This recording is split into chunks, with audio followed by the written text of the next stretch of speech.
AITA for letting my brother punish my stepfamily? My name is Giselle, and I'm 17. I live with my mother, my stepfather, and his son. Our home has always been loud in small, quiet ways. Doors slamming, whispered insults, heavy sighs in the kitchen. But lately, it has been suffocating. My brother's name is Dean. He's 20 now. He was always calm, responsible, protective, the kind of person everyone looked up to. After our dad passed away, he stepped into a role no one should have to take on at 18. He tried to be my guardian, my shield, my voice when the world seemed unfair. He took that responsibility seriously, and for a while, I felt safe just because he existed. Then Mom met Miller. Everything shifted. Miller wasn't loud. He didn't need to yell to make himself heard. He had this quiet way of making you feel small, as though your thoughts, your feelings, your very presence were inconvenient. Dean never accepted it. He'd say, "He's not Dad, Giselle. Don't let him talk to you like that." He tried to protect me in ways Mom did, ways Miller clearly resented. And Miller hated that Dean challenged him. His son, Josiah, who was 18 and a year older than me, didn't like Dean either. Josiah would wait until Miller was in another room, then mock Dean quietly. "Your brother's too angry, too loud," he'd whisper, "too dangerous to matter." Or worse, he would sneer about Dad's death, call it an accident that had happened too early to save him from turning into a problem. I tried to tell Josiah to stop, but he laughed like he was testing me, daring me to fight back. One afternoon, it all broke open. Dean walked past Josiah in the living room, and Josiah muttered something about Dad again. Dean froze. I watched the color drain from his face. He didn't yell. He didn't throw a punch. But when he grabbed Josiah by the shirt and shoved him against the wall, I felt the air in the room change. Dean's voice was low, controlled, deadly calm. "You will never speak about him again." Josiah cowered back, his smirk gone. That was the only time I ever saw Dean truly furious, and it scared me too. After that, the house went cold. Miller ignored Dean. Dean started retreating into himself. A year later, Dean got into a fight at school. He didn't start it. He tried to walk away, but it escalated. He was arrested, and then the next 2 years became a blur of court hearings and youth detention. When Dean was gone, the house changed again. Miller acted like Dean had never existed, like erasing him erased the problem. Josiah started taking liberties, moving my things, locking doors, hiding my phone, whispering cruel jokes about me when Mom wasn't looking. He didn't hit me, but he made sure I felt invisible, trapped, watched. I tried to tell Mom, "Miller, Josiah, it's not fair." She would sigh, shake her head. "Giselle, you're old enough to handle small conflicts." But they weren't small. Every day brought another small humiliation, another reminder that I didn't belong in my own home. I missed Dean desperately. I tried to message him, but his account had been deactivated since his arrest. Weeks passed in silence until my aunt, Magnolia, called. She said Dean had been asking about me. My heart leapt and then sank. I realized what Mom had done. Miller had blocked Dean's number on her phone. She deleted his messages before she even let me see them. I confronted her that night. She looked guilty, her eyes rimmed red from stress, from shame, from something she couldn't name. "It's for the best," she said softly. "He needs time to rebuild. You don't want to drag him into our problems again." I wanted to scream. I wanted to shake her, but I stayed silent. 2 weeks from that night, Dean would come home. I told Josiah. He went pale. His usual smirk vanished. Even Miller started acting strangely, repairing the fence, painting walls he had ignored for years, cleaning corners that hadn't been touched in months. Mom was quieter too. She didn't cook, didn't hum, didn't check her phone compulsively. The tension in the house was a living thing. They all knew Dean was coming. I could feel it in their eyes, their shifting weight, the way the air felt heavier in each room. And I was not sorry. I watched Josiah flinch at every sound. Miller muttered under his breath more than usual. Mom seemed to shrink a little every time she passed the living room. Maybe this fear wasn't enough to undo the years of neglect, the whispers, the hidden cruelty. But it was the first time in a long time that I felt vindicated. I spent the days before Dean's arrival making my own preparations. I moved my things back to the room Josiah had tried to dominate, rearranging them so I could walk without bumping into obstacles. I checked the locks on the doors he had hidden the keys to. I practiced standing my ground, even in the presence of Miller, even with Josiah's smirks lingering in my head. And then the day came. I heard the car in the driveway, the engine cutting off. My chest tightened. I ran to the front window. Dean stepped out, taller, broader, calmer, but with that same watchful expression he had always carried. His eyes scanned the house, the yard, and finally landed on me. He smiled faintly, just enough to let me know he had been waiting for this moment, for us. Inside, I could could hear Miller clear his throat, Josiah shuffle his feet. Mom stiffened. They all knew. Dean had returned, and the balance had shifted. I didn't feel triumph. I didn't feel vengeance. I felt relief, pure and quiet. Because for the first time in years, the people who had made my home feel unsafe were afraid. Dean's been home for 3 months now, and the house feels different, but not always in ways I can put into words. There's a tension in the walls, a tightness in the air, like everything could snap at any moment. The first day he arrived, the change was obvious. Mom cooked a huge dinner, trying too hard to smile, to act normal. The smell of roasted chicken and fresh bread filled the kitchen, but it didn't comfort anyone. Miller hovered over the stove, stirring things he had never cared about before, muttering under his breath when Dean entered the room. Josiah sat silently at the table, refusing eye contact, his hands folded tightly, his jaw clenched. Dean's eyes scanned the room, slow and deliberate, memorizing every detail. The chipped corner of the table, the crooked painting in the hallway, the way Josiah fidgeted in his chair. It was like he could feel the tension radiating from every person in the house before anyone spoke a single word. That night, after the dishes were done and the kitchen quieted, I finally told him everything. My voice trembled at first, but I pushed through it. I told him about Josiah moving my things, whispering insults, locking doors. I told him how Miller ignored every problem, pretending not to see the small cruelties piling up against me. I told him about Mom's silence and her guilt. Dean listened. He didn't say much. He just sat there, hands clasped together, eyes fixed on the floor. And then he said, softly but with weight, "Thank you for not lying to me." After that, everything started shifting. Dean got a job at a delivery company. Early mornings, late nights, long drives. He barely spoke to anyone else in the house, but his presence was constant, a quiet gravity that made Miller twitch whenever Dean came into a room. Josiah started disappearing at odd hours, claiming he was spending time at friends' houses more often than he actually was. The house was quieter in some ways, but the tension had not vanished. It had just changed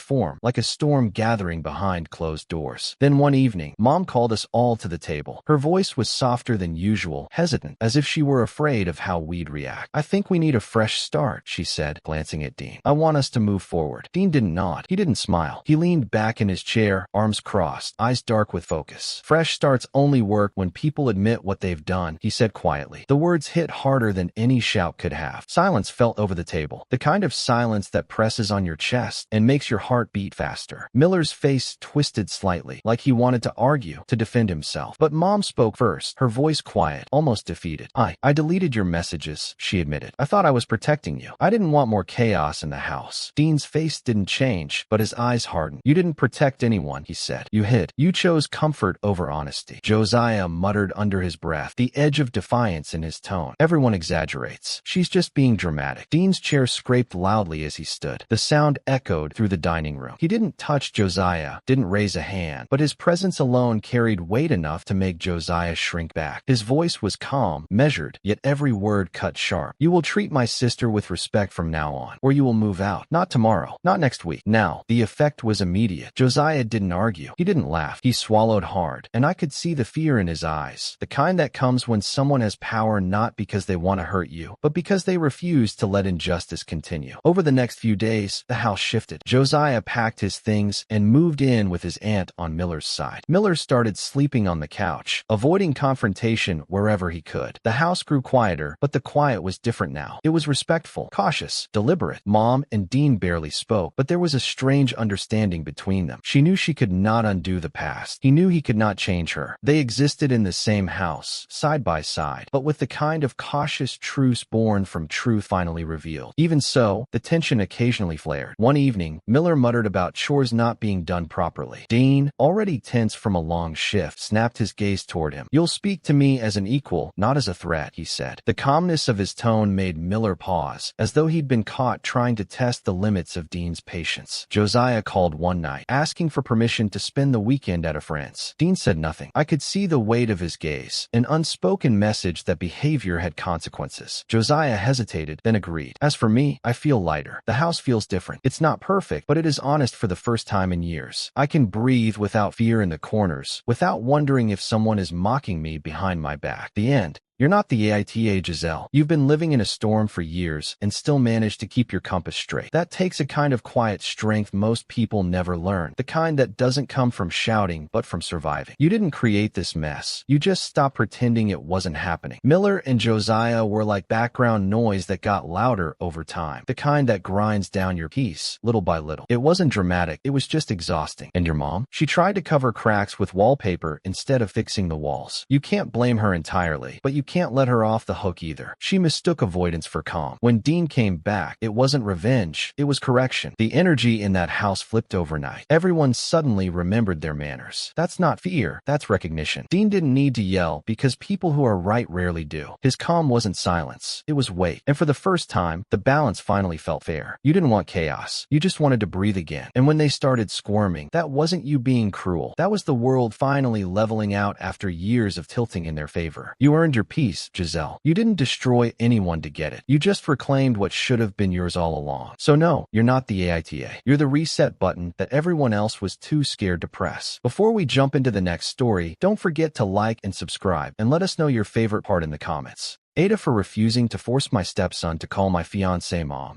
My name is Amiri, and I'm 31. I have a 10-year-old son, Noah, and I've been his primary caregiver since his mother, Lenora, lost custody due to instability and unreliability. She hasn't seen him in nearly 2 years, and the one time she did was through a supervised visit that ended abruptly because she couldn't follow basic rules. The memory of that day still stings. Noah had come home from the visit confused, crying in the back of the car, asking why his mom didn't stay or why she seemed angry and distracted. I remember gripping the steering wheel so tightly that my knuckles turned white and telling myself over and over that I would protect him, no matter what it cost. About 4 years ago, I started dating someone named Laura. She's 29. Noah was 6 at the time, and I introduced them when he was 7. At first, it was casual. Laura and Noah got along reasonably well. He didn't see her as a replacement for Lenora, and she never forced it, but she was warm and attentive, and Noah responded to her kindness. I was relieved to see that she genuinely wanted to spend time with him, not to control or mold him into something he wasn't. Over time, though, I noticed Laura wanting more. Not just a relationship with Noah as a step-parent figure. She wanted him to see her as a mother. She started leaving little notes for him, trying to encourage him to call her Mom Laura instead of just Laura, and she would correct anyone who assumed she was just my boyfriend's fiancée. She began asking more frequently if he wanted to go with her for outings, asking me to help him bond in ways that felt manipulative rather than natural. I didn't think much of it at first. I assumed she meant well, but recently,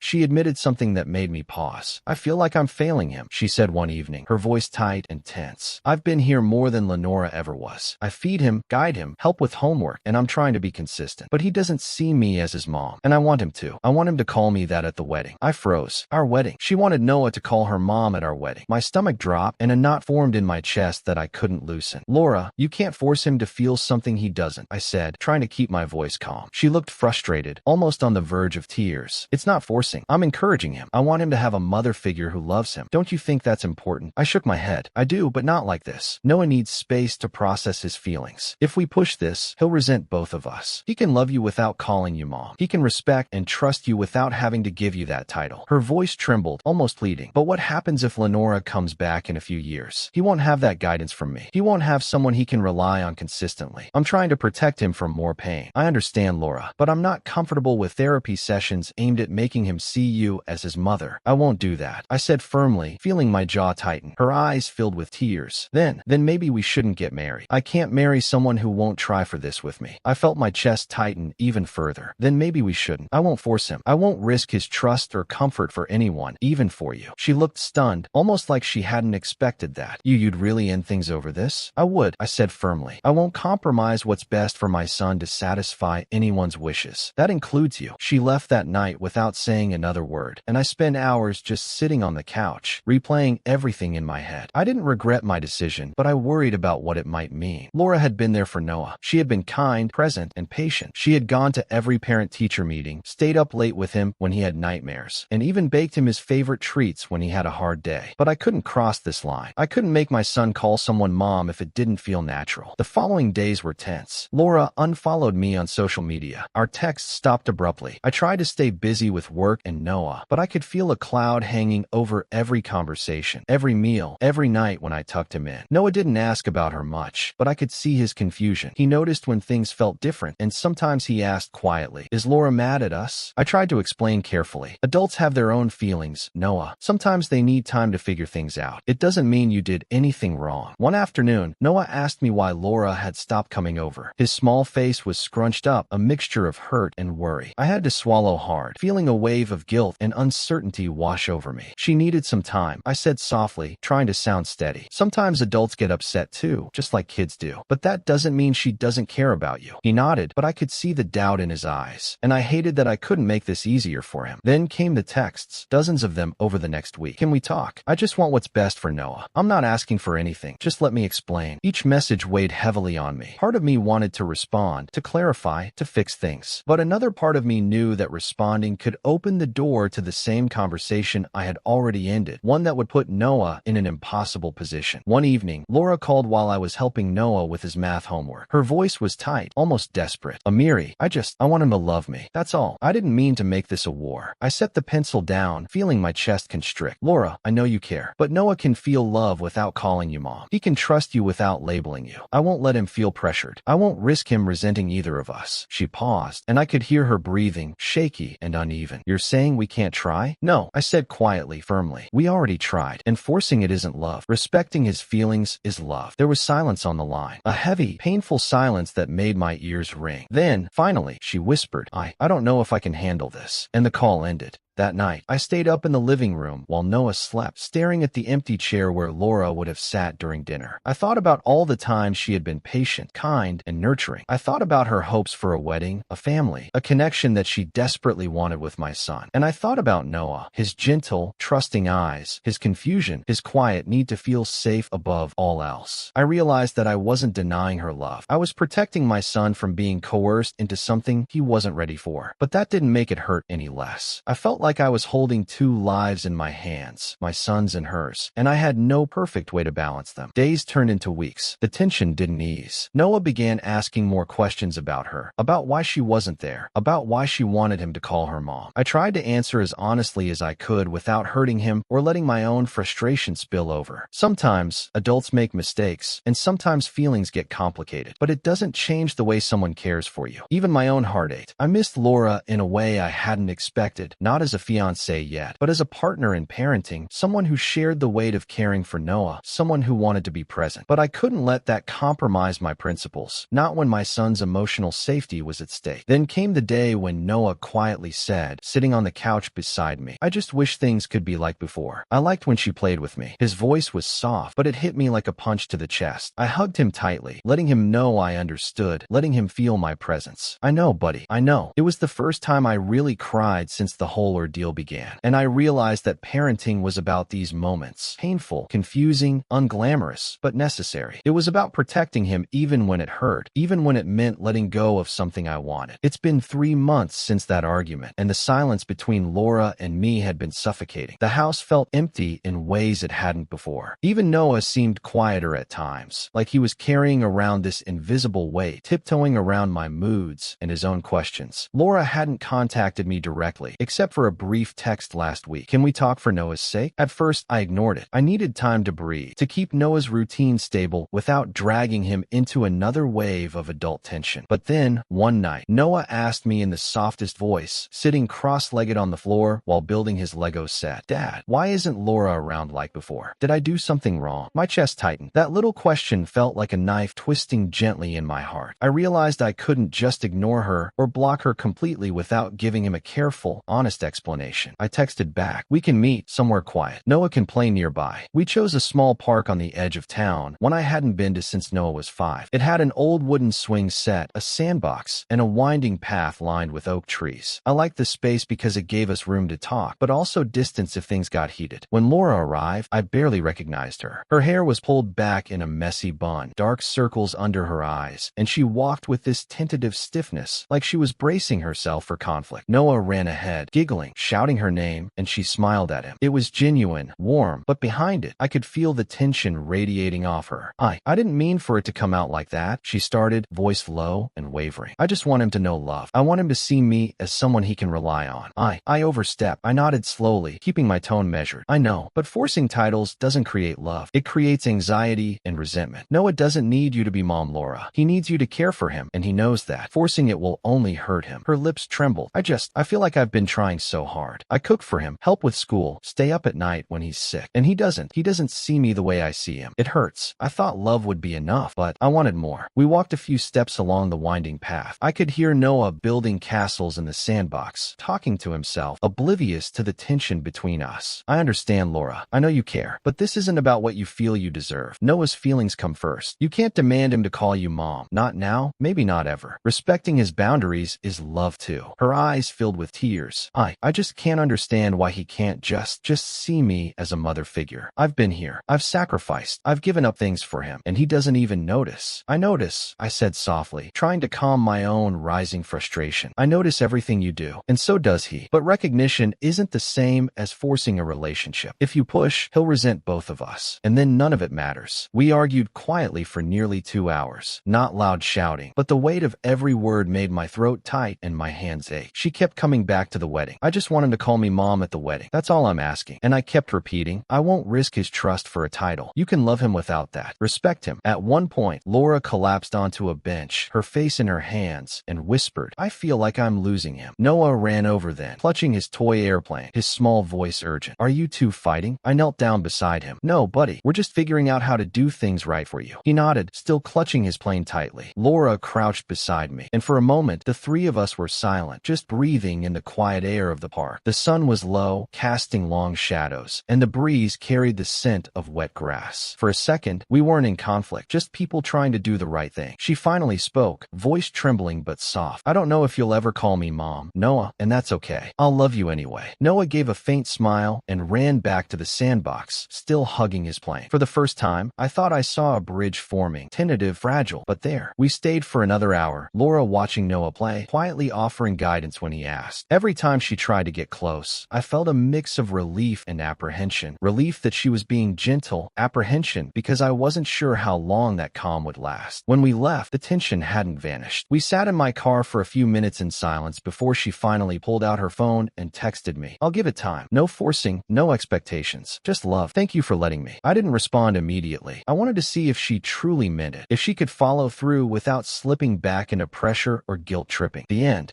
You did the right thing. Kids don't need titles forced on them. They need safety, trust, and consistency. Laura's heart was in the right place, but she mixed good intentions with pressure, and that's where it becomes tricky. Forcing Noah to call her Mom Laura would have risked resentment instead of building love. You saw that, and you stayed firm. That's not cold. It's careful, thoughtful parenting. It's okay that it hurt. Letting someone go, even for the right reasons, stings. But protecting your son's comfort over adult expectations shows foresight. Kids remember how safe and respected they feel more than any words adults demand. You kept his well-being above convenience, and that's rare. One suggestion, continue letting Laura engage naturally without labels. Small, consistent gestures, playing, helping with homework, reading together can strengthen bonds without pressure. Over time, love grows organically, and Noah may see her as a trusted adult without needing the formal title. The joke of the situation? Expecting a 10-year-old to act like a mini-adult decision-maker is like handing a toddler a smartphone and expecting them to solve world peace. They'll try, but it won't go well. So, not AITA. You navigated a tough emotional situation with patience, clarity, and priority for your child. The chill takeaway: protect boundaries, respect feelings, let love grow on its own timeline, and don't sweat the labels. Thanks for watching. Don't forget to like and subscribe. Got a story to share? Drop it in the comments, and let us know which one was your favorite. If you enjoyed this video, you'll definitely want to check out AITA for making my adult daughter pay rent. Click here to watch it now.